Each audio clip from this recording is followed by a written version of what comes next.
मित्रांनो, हा माझा शेत आहे, त्याच्याबद्दल मी थोडासा माहिती देतो आहे. कारण की आमचं शेत आहे काय जास्ती नाही आहे, 1-1.5 एकर येणार. त्याच्यात तिने काय आम्हाला काय 1-1.5 लाख रुपये काहीतरी दिलेलं आहे. त्याच्यात तो शेत पूर्ण घ्यायला लागतो आणि ती जमिनीचा भाव चालू आहे 18 लाख रुपये एकरी.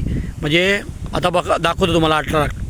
ही समोरची 18 लाख रुपयांनी गेलेली आहे. आता आमचं शेत आम्ही 3 लाखाला 2 लाखाला त्याला कसं काय देऊ शकतो तुम्ही सांगा. आणि त्याच्यावरनं तो सांगतो आहे तुला जे काय करायचं तू करू शकतोस.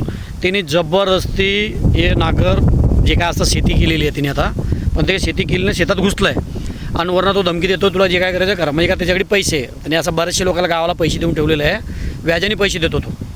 त्याच्याकडे काय व्याजाचा काय संबंध नाही, पुरावा नाही, काय नाही, तरी पण तो धमकी लोकांना देऊन पैसे वगैरे लुटतो. आता मी अगोदर त्याला सांगितलं होतं बाबा आम्हाला पैसे वगैरे नको, तू देऊ नको, तरी त्यांनी जबरदस्ती पैसे दिले होते घरच्या लोकांना. आणि आता तो दस्ती नाटकं करतो आहे आणि वरनं सांगतो आहे तू शेतात येऊन दाखव, तुला जे काय करायचं ते करून दाखव, तुला मी बघून घेईन. म्हणजे आता माझ्याकडे तर काय पैसे पाणी नाही आहे, मी काय छोटीशी नोकरी करतो आणि त्याच्यात माझं कुटुंब मी चालवतो, म्हणजे माझी फॅमिलीला मी बघतो.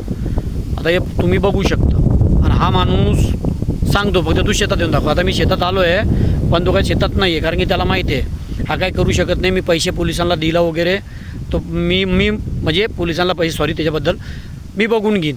म्हणजे तो पैशाच्या जीवावरती बरंच उठतो. तुम्ही बघू शकता गरिबांना म्हणजे किती त्रास आहे पैशावाल्यांकडनं.